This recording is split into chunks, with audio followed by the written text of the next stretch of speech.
皆さん、こんにちは。庭園デザイナーの宇賀谷ゆりと申します。前回は、低奥一如についてお話しさせていただきました。今回もね、またちょっと日本庭園の魅力についてお話しさせていただきたいと思っております。で、私はですね、庭のデザインをしているのと、あとは庭園本などを書いて、日本庭園の見方とか魅力とかをご紹介するような仕事をしております。あとツアーとか講座とかを通して、こういうふうに庭を見ると楽しいよとか、あとその背景のね、日本人の、日本の歴史や日本人の美意識とか、そういうね、文化なんかのお話もしております。日本庭園っていうものと日本人の文化っていうのはやっぱり切っても切れないものがありまして、ね、茶庭とかね、でしたらお茶文化と深い関わりがあったり、町屋の坪庭っていうのはそのね、京都の人のその暮らしっていうのをすごく表してたりとか、そういうことをね、ご紹介したりしています。今までね、そういう日本庭園も、ホテルとか、ニューヨークの駅とかで作りまして、で、庭を作るだけじゃなく、そこを通して、日本人にとって、そういう自然の風景をどう取り込んでいくかっていう、そういうご提案もね、同時にしたりしています。はい。ではですね、今日は、日本庭園の、魅力について、お話ししていきたいとね、思っております。で、まずはですね、日本庭園のっていうものは日本人にとって、どういうものかということなんですが、やはりね、日本の人はね、自然の風景というのをすごく大事にするんですよ。で、皆さんの中ですごく当たり前やと思うんですが、苔のお庭ってみんな好きなんですよね。いろいろ相談される中に、うちの庭は苔をどんなに植えてもつきませんと。どうしたら綺麗な苔がつくんでしょうねっていう、そういうアドバイスが非常に求めはることが非常に多いんです。だから日本の人っていうのはやっぱ苔とかそういう風景を自分の目に見えるところに作りたんやなーっていうのをすごく思うんですね。で、やはり、日本人にとって苔っていうのは特別でして、原風景なんですよ。で、そこには美しい苔が生えるっていうのはすごく長い時間がかかります。で、そこに悠久の時間、そこに美しいというものを感じる日本人の感性がありまして、海外にはあんまりそういうのはないんですね。っていうのは、一夏ごとの、サイクルでものを考えるんですよ。今年の夏、どんな綺麗な景色ができるかなっていうので、庭師さんっていうのはデザインを考えたりするんですが、日本人はね、来年、再来年、もう10年後、50年後、100年後、どんな庭ができて綺麗に残るかっていうのをすごく考えるんですよね。そういう意味ではやはり日本庭園っていうのは長い時間をかけて作り上げる。その長い時間がかかってるから美しい。そういうね、ものだったりするなと思います。だからそういうね、日本庭園の美しさっていうものが庭に出せるっていうのは非常に私たちらしい美意識の中で、できるものやなと思います。やっぱり自然をどう取り込むかっていうのは、その今までの庭園でどんなものをテーマにしているかっていうのを知るっていうのも大事でして、例えば禅宗のお庭とかね、お寺のお庭とかでしたら、やはり宗教的なテーマっていうのが大事になったりします。で、蓬莱思想とか、龍門瀑とか、そういう中国から来た思想っていうのを、どういうふうにお庭に取り込んで、それを見たお坊さんとかが、自分の教えにつながっていくっていうのが大事になるんです。で、それがね、だんだん明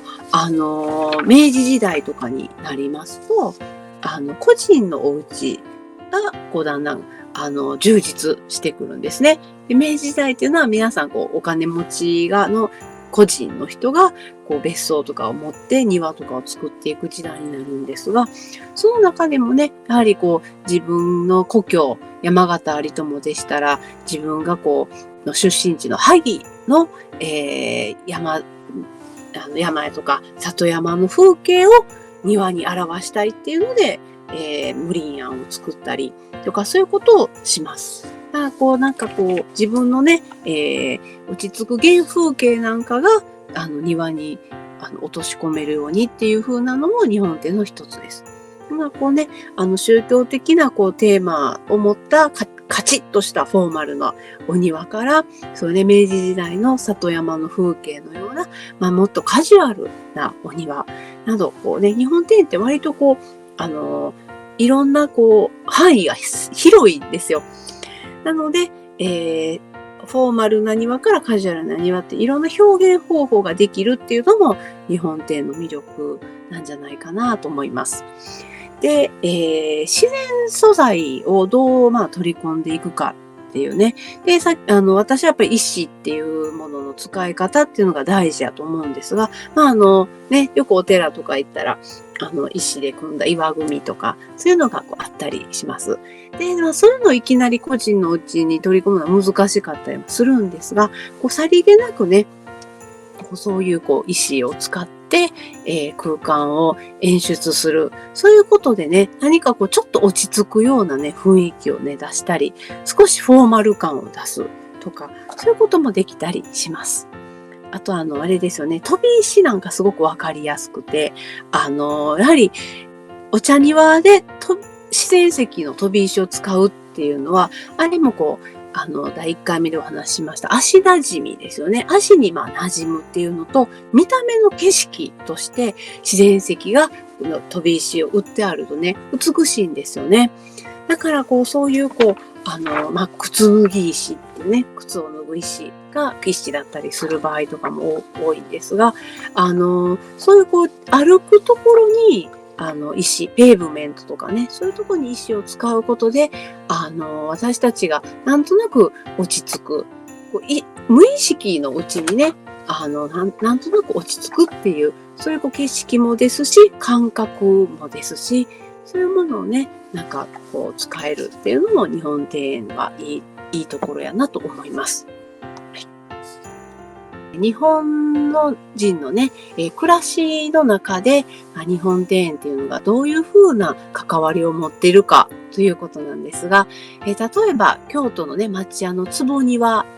なんかですと、すごくね、あれは風景としても美しいです。京都は縦長のね、うなぎの寝床という、作りになっているので、向こうまでズドーンと奥まであるので、なかなか景色として、緑っていうのが入り込む場面が少ないんです。なので、そういうところに、一辺中庭、坪庭っていうのがあると、そこに緑がちょこっと入って、それだけで風景がね、馴染んだり落ち着いたりするんですね。で、まず見た目ということと、あとは機能性も兼ねてまして、その縦長のね、お家なので、そこで光を取り入れるっていうね、最高という意味と、最高と二つ目は、風通しですよね。湿気の多いね、やっぱり京都の文化なので、風がどんだけ通れるかっていう、そういうのもすごく大事なんです。で、その風通しという面と、でそういうことを踏まえて、景観との景と、機能性というのを兼ね備えているのが町屋のお庭なんですね。で、なんか今のお家でもやっぱりそういうのは大切でして、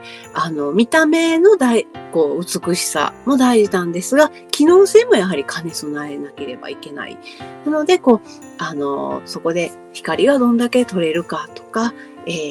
風通しがどんだけ取れるか、そういうものを考えてやると、機能性と美しさ両方兼ね備えたいいお庭ができると思います。丹下健三なんかはね、機能性を突き詰めたら、おのずと美しいものになるって言ってるんですね。だから、やはり、お庭も同じなんじゃないかなと思いまます。両方で必要で、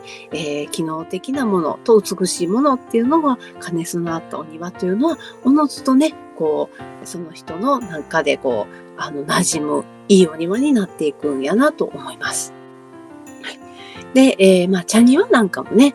そうですよね。お茶会とかお茶事の時に、歩いていくそのお客様のおもてなしの心が現れているお庭が茶庭、露地とも言います。露地、茶庭でして、あれはお茶という神聖な、ものに向かっていく間に、世俗のいろんなものを落としていく場所っていうのがお庭になるんですね。なので、ちっちゃくてもお茶庭には非常に大事な役割がありまして、飛び石で歩いてって、で、手水鉢で手を洗い、口を清めっていう、そのプロセスで、どんだけ自分の、心身がね、綺麗になって、浄化されて、それでお茶事っていうのに臨めるかという空間なんです。なので、自然の中を通っていく、自然が身近にあるっていうのが、日本人にとっては、どれだけ大事な要素かっていうね、そういうものっていうのが、そういう茶庭とか、壺庭というところからもわかるなと思います。